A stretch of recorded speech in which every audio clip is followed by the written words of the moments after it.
দর্শক আমন্ত্রণ জানাচ্ছি এটিএন নিউজের সাপ্তাহিক আয়োজন Popular Life Insurance Company Limited বিস্টক অনুষ্ঠানে।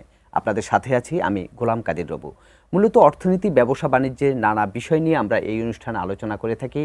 আজ আমরা আলোচনা করব দেশীয় পোশাক ব্র্যান্ডগুলো কেন বৈশ্বিক ব্র্যান্ড হতে পারছে না সেসব বিষয় নিয়ে। আজ আমরা অতিথি হিসেবে পেয়েছি টিম গ্রুপের উপব্যবস্থাপনা পরিচালক জনাব আব্দুল্লাহিল নকিব। জনাব নকিব, আপনাকে স্বাগত জানাচ্ছি আমাদের এই আলোচনায়। থ্যাংক ইউ, আপনাকে ধন্যবাদ আমাকে আমন্ত্রণ জানানোর জন্য।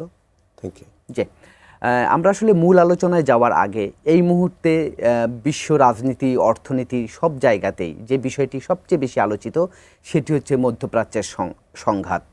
তো মধ্যপ্রাচ্যের এই যে সংঘাত, যে অস্থির সিচুয়েশন, সেটি আসলে বাংলাদেশের রপ্তানির ক্ষেত্রে, বিশেষ করে তৈরি পোশাক রপ্তানির ক্ষেত্রে কতটা আঘাত পড়বে বলে আপনি মনে করছেন? খুব সময় উপযোগী একটা প্রশ্ন। ইনফ্যাক্ট এক্সপোর্টের ক্ষেত্রে আমি মনে করি আমরা তেমন একটা ডিফিকাল্টিস ফেস করব না। বাট পয়েন্টটা হচ্ছে দ্যাট তেল এমন একটা জিনিস যেটার কন্ট্রিবিউশন প্রতিটা স্টেপে আছে, জীবনের প্রতিটা স্তরে আছে। তো আশা করি যে দোয়া করি বেশি দিন যাতে এই জিনিসটা কন্টিনিউ না করে।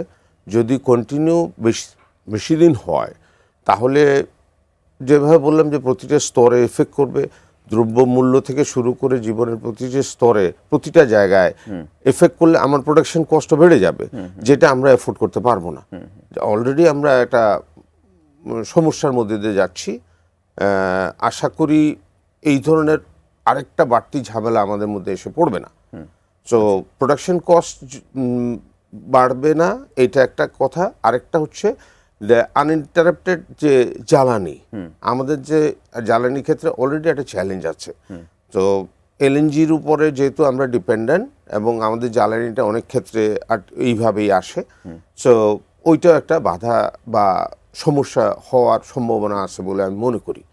সর্বোপরি আমাদের এক্সপোর্টের ক্ষেত্রে যাতায়াত বা ট্রান্সপোর্টেশনে সমস্যা হবে না, বিকজ আমাদের সুয়েজ ক্যানেল আছে বা ওই বিকল্প পথ আছে, আরেকটা বিকল্প পথ আছে। সো ওই ক্ষেত্রে বড় সমস্যা হবে না। বাট সমস্যাটা হচ্ছে খরচের বা খরচ বাড়ার ক্ষেত্রে, এইটা একটা। আরেকটা হচ্ছে রিসেন্টলি আমরা আরেকটা সমস্যা ফেস করতেছি, সেটা হলো দেখেন গত 5-6 দিনে আমার প্রায় 4টা বায়ার তার শিডিউল ক্যান্সেল করছে। তাদের যাতায়াতের ক্ষেত্রেও সমস্যার সম্মুখীন তারা হচ্ছে বা ফিল করছে, যার ফলে তারা আগে যেভাবে ইনস্ট্যান্টলি চলে আসতো, এখন তারা আসার আগে কয়েকবার চিন্তা করে আসতেছে। তার মানে আপনি বলতে চাচ্ছেন যে খুব বেশি প্রভাব পড়বে না যদি এটা দীর্ঘস্থায়ী না হয়। দীর্ঘস্থায়ী হলে একটা প্রভাব পড়বে। অবশ্যই। আমরা একটু মূল আলোচনায় ফেরত আসি।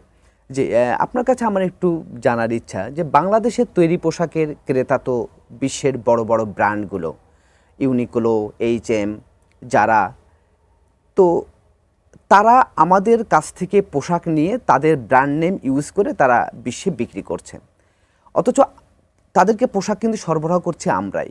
কিন্তু আমাদের দেশেও তো এখন অনেকগুলো তৈরি পোশাকের ব্র্যান্ড তৈরি হয়েছে, যেমন আপনাদের টিম গ্রুপের রয়েছে 12, আড়ং, সারা, আরও অন্যান্য, ইয়েলো, আরও অনেকগুলো ব্র্যান্ড তৈরি হয়েছে।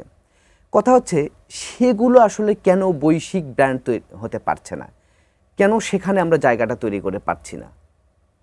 খুব সুন্দর প্রশ্ন। দেখেন, তাহলে আমাদের গোড়ায় যেতে হবে। জি, সেটা হলো দ্যাট বাংলাদেশ বর্তমানে সেকেন্ড, কোনো সময় সেকেন্ড, কোনো সময় থার্ড লার্জেস্ট এক্সপোর্টার ফার্মজ ইন্ডাস্ট্রি, এবং ইন শর্ট আমরা প্রায় 7.5% থেকে 8% অফ দি গ্লোবাল রিকোয়ারমেন্টটা আমরা ফুলফিল করি। তারপরেও আমরা দেখা যায় যে আমরা ওই জায়গায় যেতে পারি নাই, বিকজ আমাদের মডেলটাই ডিফারেন্ট। আমাদের মডেলটা হচ্ছে QOEM, অরিজিনাল ইকুইপমেন্ট ম্যানুফ্যাকচারার। সেই মডেলে আমরা কাজ করে আসছি এতদিন। তার মানে হলো একটা ব্র্যান্ডগুলো তাদের সমস্ত কিছু আমাদেরকে দিয়ে দেয়, that includes fabric, accessories, everything আমাদেরকে দিয়ে দেয়। আমরা তাদের রিকোয়ারমেন্ট অনুযায়ী ওটাকে বানিয়ে দিই। আচ্ছা, তার মানে কন্ট্রোল ওদের কাছেই থেকে যাচ্ছে। সো এবং আমরা অ্যাজ অফ নাও আমরা অলরেডি প্রোডাকশন বা প্রোডাক্টিভিটি বা বানানোতে সার্টেন এফিসিয়েন্সি অ্যাচিভ করে ফেলছে এবং ওয়ার্ল্ড ওয়াইড আমাদের এই ব্যাপারে একটা সুনাম আছে।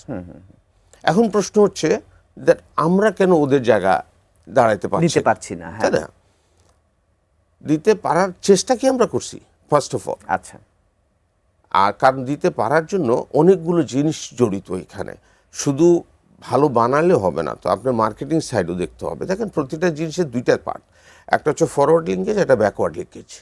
আমরা ব্যাকওয়ার্ড লিঙ্কেজকে যদি ম্যানুফ্যাকচারিং ফ্যাসিলিটিস বলি, ফ্যাব্রিক বলি, এইগুলিতে আমরা already expert. G, but forward linkage অর্থাৎ মার্কেটিং, ব্র্যান্ডিং, অবকাঠামো তৈরি করা, কিংবা তাদের চয়েস অনুযায়ী ডিজাইনে, জি জি, এইগুলোর সাথে ফিট ইন করার জন্য যেই সক্ষমতা প্রয়োজন, সেই সক্ষমতা তো আমাদের কাছে নাই, আচ্ছা, বা আমরা ওইদিকে এখন পর্যন্ত তৈরি রেডি হয়নি। আর সবচেয়ে বড় কথা হচ্ছে এই সক্ষমতা অর্জনের জন্য যে ফাইন্যান্সিয়াল সাপোর্ট আপনার লাগবে, যে ইনভেস্টমেন্ট সাপোর্ট লাগবে, যে লিগ্যাল যেই কাভারেজগুলি লাগবে, সেই জিনিসটাও তো আমাদের নাই। তাহলে আপনার কাছে আমি একটা প্রশ্ন করি, সেটি হচ্ছে বাংলাদেশের তৈরি পোশাকের বিকাশের ক্ষেত্রে সরকার যেমন নীতিগত সহায়তা দিয়ে আসছে বা এখনও দিচ্ছে, তো এই যে দেশীয় ব্র্যান্ডগুলো যাতে বৈশ্বিক ব্র্যান্ড হতে পারে, সেক্ষেত্রে সরকার কেন নীতিগত সহায়তা দিচ্ছে না, বা এখানে নীতিমালা কোনো রকমের বাধা কিনা, এই বিষয়টি নিয়ে আপনার কাছ থেকে একটু শুনবো। তবে তার আগে নিচ্ছে একটি বিরতি। দর্শক, আপনারা দেখছেন Popular Life Insurance Company Limited বিস্টক। এবার নিচ্ছি ছোট্ট একটি বিরতি, আমাদের সঙ্গে।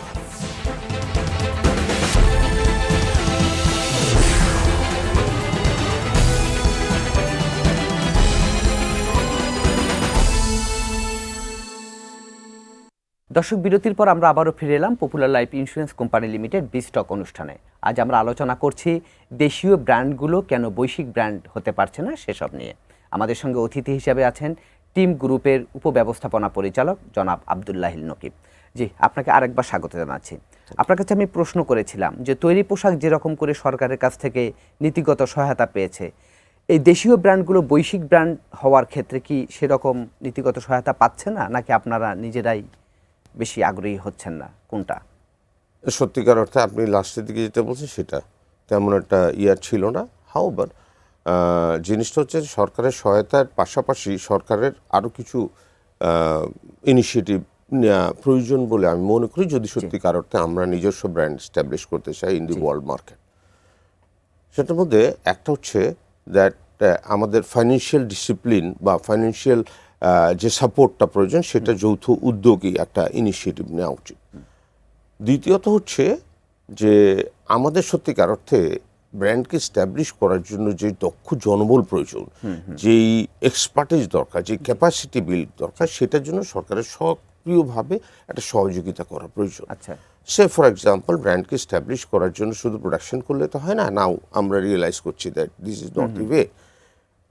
একটা এখানে আপনি কি ডিজাইনারের কথা বলছেন? দক্ষ ডিজাইনার, নট অনলি ডিজাইনার তো অবশ্যই, তার পাশাপাশি supply chain expert, retail expert, আপনার বিপণন ব্যবস্থাপনায় একটা জি জি জি, সক্ষমতা সম্পন্ন এক্সপার্ট, এই ধরনের মানুষগুলো ব্র্যান্ডিংয়ের এক্সপার্ট, সাস্টেনেবিলিটির এক্সপার্ট, ওই দেশের রিকোয়ারমেন্টের যেই রিকোয়ারমেন্টটা, ওই দেশের লোকজন কি চায়, সেই যে সেইটা রিসার্চ করা, এই ধরনের দক্ষ জনবল আমাদের থাকা প্রয়োজন। এই দক্ষ জনবল শুধু সম্ভব সরকারের পক্ষেই প্রডিউস করা, যেটা আমাদের বিভিন্ন ইনস্টিটিউশনগুলির মাধ্যমে এটাকে যদি জনবলটাকে যদি নিয়ে আসতে পারে সামনে, তাহলেই সম্ভব।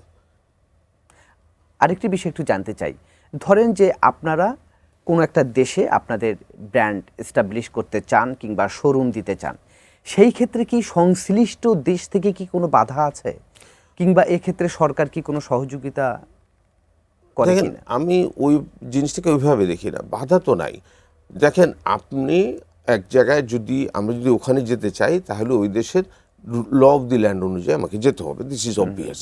So law of the land বলে আপনাকে একটা ওইখানে যে কোম্পানির রেজিস্ট্রেশন করতে হবে, কোম্পানির বিভিন্ন যেই নিয়ম নীতি ওগুলো মেনে চলতে হবে। আর সবচেয়ে বড় কথা হচ্ছে ওখানের খরচগুলো আরও অনেক মাত্রায় বেড়ে যায়। যেমন একটা দোকান নিতে হবে, ওখানকার স্থানীয় পর্যায়ের লোকজনকে রিক্রুট করতে হবে, ওই ধরনের বাধ্যবাধকতা। ওয়্যার হাউস নিতে হবে। ওয়্যার হাউস নিতে হবে, ফ্যাসিলিটিসগুলো ভাবে, ওইখানের কাস্টমস, ওই যে বললাম যে দক্ষ জনবল আপনাকে নিতে হবে।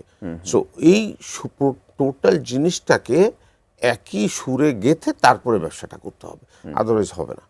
আচ্ছা, সেক্ষেত্রে আপনি ডিজাইনারের কথা বলছিলেন, তো আসলে এটা তো ঠিক যে বড় বড় বৈশ্বিক ব্র্যান্ডগুলো তাদের গ্রাহকদের চাহিদা কি, তাদের পছন্দ কি, সেটা তারা ভাবতে পারে। আমরা তো সেটা পারি না, কিন্তু তারপরেও তো আমরা দেখছি যে ই কমার্স ভিত্তিক অনেকগুলো ওয়েবসাইট কিংবা কিছু প্রতিষ্ঠান আপনাদের কাছ থেকে পণ্য কিনে তারা কিন্তু করছে, এক্সপোর্ট করছে। তাহলে তারা কিভাবে এই প্রোডাক্টটা পছন্দ করছে? দেখেন, সত্যিকার অর্থে যেটা হচ্ছে, রিয়েলিটি হচ্ছে, ধরেন ইউএসএর কথাই বলি, হ্যাঁ, ইউএসএতে অনেক বাংলাদেশি আছে। আচ্ছা, সো আমাদের প্রোডাক্টগুলো যে বাইরের লোকজন কিনছে তা না, কিন্তু আমাদের ওই বাঙালি ভাইরাই কিনছে, আচ্ছা। ভাই বোনরাই কিনছে। সো তারা তাদের ওয়েবসাইট বলি, তাদের সোশ্যাল মিডিয়া বলি, এইটাকে তারা ইউটিলাইজ করছে।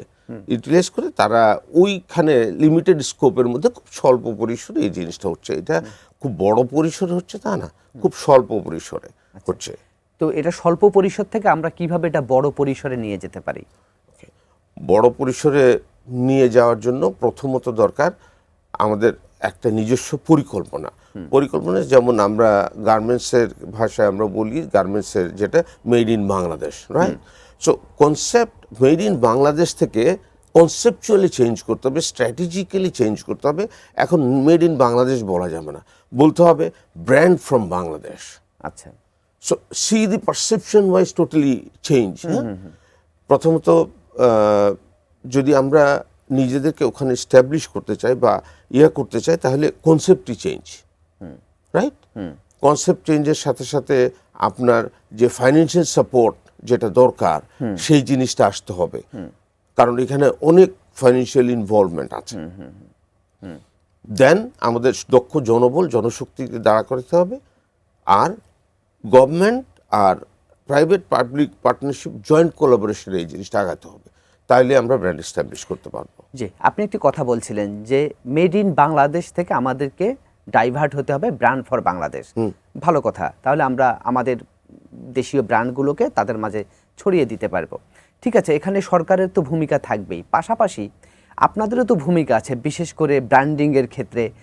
আপনারা, মানে আমি যেটি বলতে চাচ্ছি যে এই পোশাকগুলো বিশ্ব দরবারে পরিচিত করার জন্য সেভাবে মার্কেটিংটা তো সেভাবে হচ্ছে না। বিজ্ঞাপন বলেন কিংবা মার্কেটিং বলেন, বা বড় বড় যে ওয়ার্ল্ড ওয়াইড যে ওয়েবসাইটগুলো আছে সেখানেও তো আপনাদের, যেমন ধরেন অ্যামাজন, এগুলোতেও তো আপনাদের অ্যাক্সেস খুব বেশি আমরা দেখি না। তো সেই ক্ষেত্রে আপনাদের মধ্যে কেন সেই চেষ্টাটা নাই, বা মার্কেটিংটা কেন আপনারা তেমন করছেন না? এই প্রশ্নের উত্তরটি নেব, তার আগে নিচ্ছি আরেকটি বিরতি। দর্শক, আপনারা দেখছেন Popular Life Insurance Company Limited বিস্টক। এবার নিচ্ছি আরেকটি বিরতি, আমাদের সঙ্গে থাকুন।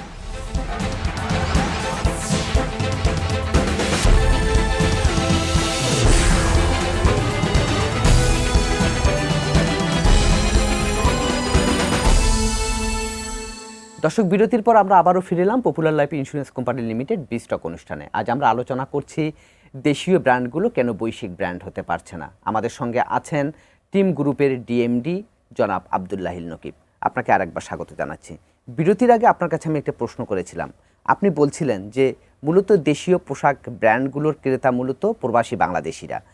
তো আপনার কাছে আমার প্রশ্ন, মেড ইন বাংলাদেশের পোশাক শুধু বিশ্বের বিভিন্ন দেশ বিদেশিরা ইউজ করছে, কিন্তু আপনাদের ব্র্যান্ডগুলো সম্পর্কে তো বিদেশি ক্রেতারা জানতেই পারছে না, তারা তো জানেই না যে আপনাদের এরকম ব্র্যান্ড আছে। তো সেক্ষেত্রে মার্কেটিংটা দুর্বল কেন আপনাদের পক্ষ থেকে, কিংবা আপনারা কেন এই মার্কেটিংটা করছেন না বৈশ্বিকভাবে?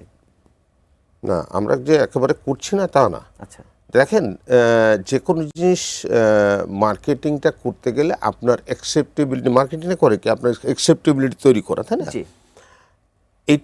এটা বলতে যে সবচেয়ে বড় কথা হচ্ছে যে বাংলাদেশ অ্যাজ বাংলাদেশ নিজের অবস্থানটা কোথায়, অর্থাৎ বাংলাদেশের ইমেজটা ওয়ার্ল্ড ওয়াইড কি। এখনও সত্যিকার অর্থে বাংলাদেশের ইমেজটা আমরা গর্বের সাথে বলি আরএমজি ইন্ডাস্ট্রি ধরে রেখেছে, জি রাইট?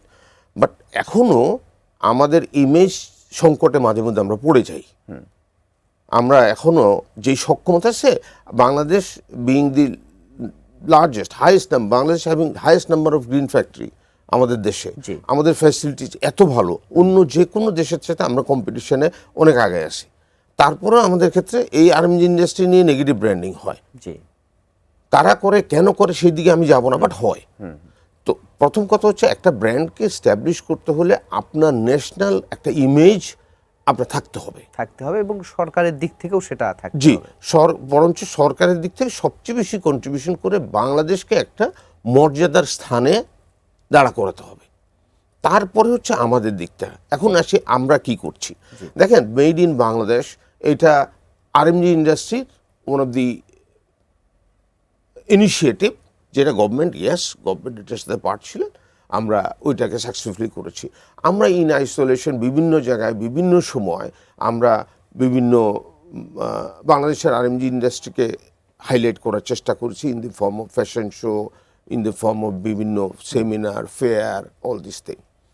আপনি জেনে খুশি হবেন দ্যাট আমরা ইতিমধ্যে টিম গ্রুপ ইতিমধ্যে আমরা বাইরে থেকে বিভিন্ন ইউনিভার্সিটির লোকজন এনে, ডিজাইনার এনে আমরা আমাদের এখানে কাজ করিয়েছি উইথ এন ইন্টেনশন দ্যাট তারা যে আমাদের হয়ে কাজ করবে। জি তো এইভাবে ছোট ছোট স্টেপগুলো আমরা ইন আইসোলেশন আমরা নিচ্ছি, নিজেরাই আমার নিচ্ছেন। মতো আরও অনেকেই নিচ্ছে। বাট কালেকটিভলি যে জিনিসটা হওয়ার কথা, বাংলাদেশের ব্র্যান্ডগুলোকে স্ট্যাবলিশ করার জন্য, বাংলাদেশের একটা ইমেজ বিল্ড সেটা হচ্ছে করার না। জন্য, সেটা কিন্তু হচ্ছে না। সেক্ষেত্রে কি বিদেশি দূতাবাসগুলো কোনো ভূমিকা রাখতে পারে কিনা, বা Definitely. এখানে সরকার কাজে লাগাতে পারে কিনা তাদেরকে?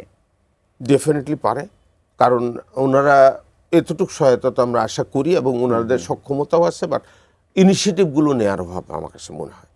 ভাই, আপনি আরেকটা প্রশ্ন বলছিলেন যে আসলে বিদেশে একটা ব্র্যান্ড এস্টাবলিশ করা কিংবা আপনাদের শোরুম সেখানে এস্টাবলিশ করা সব কিছুর ক্ষেত্রে তো একটা হিউজ বিনিয়োগ বা অর্থের ব্যাপার।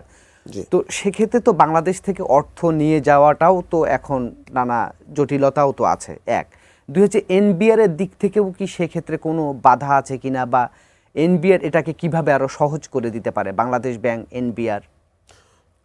সত্যিকার তো বাধা কারো নাই, কারো এন থেকে বাধা নাই। জিনিসটা হচ্ছে যে আমরা নেশন ওয়াইড এই জিনিসটাকে আগে থেকে কনসিভই করি নাই দ্যাট এই জিনিসটাও হতে পারে, দ্যাট আমিও একদিন যারা বা H&M এর মতো ইউনিকলো। একটা ব্র্যান্ড হতে পারি। সো আমাদের এই জার্নিটা বেশি দিন হয় নাই, শুরু হয়েছে খুব অফ লেট শুরু করেছি। সো যার ফলে এই জিনিসগুলো এখন পর্যন্ত ক্লিয়ারিটি আসেনি। Yes, this is true, as of now law of the land অনুযায়ী আপনি বাইরে টাকা পাঠাতে পারেন না, দিস ইজ ট্রু। তো আমরা যদি ব্র্যান্ড এস্টাবলিশ করতে যাই, তখন আমাদেরকে এই জিনিসের স্বচ্ছতা আরও ক্ল্যারিটি নিয়ে আসতে হবে। আর গভর্নমেন্টের পর্যায়ে নীতিগত আরও কিছু সিদ্ধান্ত চেঞ্জ করতে হবে, যেটা কিনা এই ব্যবসার জন্য সহায়ক হবে। যেমন সে ফর এক্সাম্পল,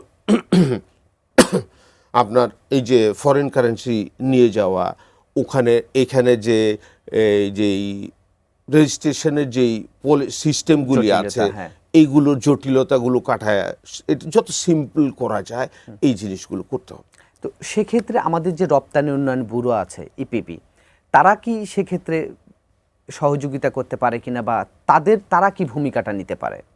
তারাই তো মেইন ক্যাটালিস্ট হিসাবে এখানে কাজ করতে পারে, সমন্বয় করা এমবেসিগুলির সাথে, বা বাকি স্টেক হোল্ডার যারা আছে তাদের সাথে সমন্বয় করা, আমাদের নেসেসারি ফাইন্যান্সিয়াল সাপোর্ট যেটা দরকার সেটাকে স্মুথ করা, এই জিনিসগুলো তারা করতে পারে। বা স্কোপ আছে কিনা আমি জানি না, but they are the person who can do it. না, এখন তো আমরা দেখছি যে গার্মেন্টস ইন্ডাস্ট্রিগুলো তো বিভিন্ন ব্যাংক থেকে বা সরকারের কাছ থেকে তো ঋণ সহায়তা বা নীতিগত সহায়তা পাচ্ছে, কিন্তু এই ব্র্যান্ড এস্টাবলিশ করার জন্য আলাদাভাবে কি কোনো ফেসিলিটিস কিংবা এটাকে আলাদাভাবে দেয়া যায় কিনা, সরকার সেটা করতে পারে কিনা? দেখেন, ওইটা সরকার করতে না পারলে আমাদের ব্র্যান্ড এস্টাবলিশ হবে না। আচ্ছা, এটা পূর্ব শর্তই হচ্ছে আপনাকে ফাইন্যান্সিয়াল সাপোর্ট দিতে হবে, ফাইন্যান্সিয়াল অ্যাসিস্ট্যান্স দিতে হবে। আদারওয়াইজ আপনি দেখেন, একটা ব্র্যান্ডকে স্ট্যাবলিশ করার জন্য চারটিখানি কথা না, ইটস এ লং জার্নি। আমরা অত্যন্ত দুঃখজনক হলেও সত্য, দেখেন আজকে যারা H&M, তাদের কিন্তু নিজস্ব story com. But we have story, we have culture, but আমরা এটাকে স্টোরিতে ফরম্যাট করতে পারি নাই, স্টোরিতে ট্রান্সফর্ম করতে পারি নাই, যার ফলে আমাদের মুসলিম কয়জন চিনে, আমাদের তাঁত কয়জন চিনে, আমাদের জামদানি কয়জন চেনে, অথচ these are the foundation of the, আমি বলি যদি বলি আমাদের, অথচ আমরা দুঃখজনক সত্য হলেও সত্য বাইরের ফ্যাব্রিক এনে সেলাই করে পাঠিয়ে দিই। বাট আমাদের দেশীয় যে গল্প করার মতো, গর্ব করার মতো যে পণ্যগুলো, সেই পণ্যগুলো আমরা একবারের জন্য হলেও ট্রাই করি না, কারণ আমরা স্টোরি দাঁড়া করাইতে পারি নাই। আমাদের যে ইয়াটা, যে গর্ব করার বিষয়গুলো, এইগুলিকেই ইন্টারন্যাশনাল আমরা আলোচনা প্রায় শেষের দিকে চলে এসেছি। আপনার কাছে আমার সবশেষ প্রশ্ন, তাহলে সার্বিকভাবে আপনার আসলে সুপারিশ কি, মানে আপনার কি বলার আছে সরকারের প্রতি? দেখেন, সার্বিকভাবে হচ্ছে আপনি আজকে যে টপিকটা নিয়ে আসছেন সেইটাই হচ্ছে সময় উপযোগী টপিক। আমরা সরকার এবং আমরা সবাই মিলে বসে একটা পলিসি ফর্মুলেট করা উচিত, যেখানে ফাইন্যান্সিয়াল সাপোর্টও থাকবে, ফাইন্যান্সিয়াল আর নীতিগত সাপোর্টও থাকবে, এবং আমাদের করার ইচ্ছাও থাকবে। সব মিলিয়ে একটা প্ল্যাটফর্ম তৈরি করে এই উদ্যোগটাকে সামনে নিয়ে যেতে হবে, যাতে করে ইয়েস আজকে পারছি না, একদিন আমরা সত্যিকার অর্থে বড় গলায় বলতে পারবো আমরা মেড ইন বাংলাদেশ না, we are brand from Bangladesh, এবং ওইটা করতেই হবে। জি, আমরাও আশা করি আপনারা যেহেতু তৈরি পোশাকে সফল হয়েছেন, ইনশাল্লাহ আপনারা ব্র্যান্ডিংয়ের ক্ষেত্রেও আপনারা সফল হবেন, সেই আশাবাদ ব্যক্ত করছি আমরা। জি দর্শক, আজকের মতো এই ছিল Popular Life Insurance Company Limited বিস্টক। আগামীতে আবারও দেখা হবে। সে পর্যন্ত ভালো থাকুন, সুস্থ থাকুন, এটিএন নিউজের সঙ্গেই থাকুন।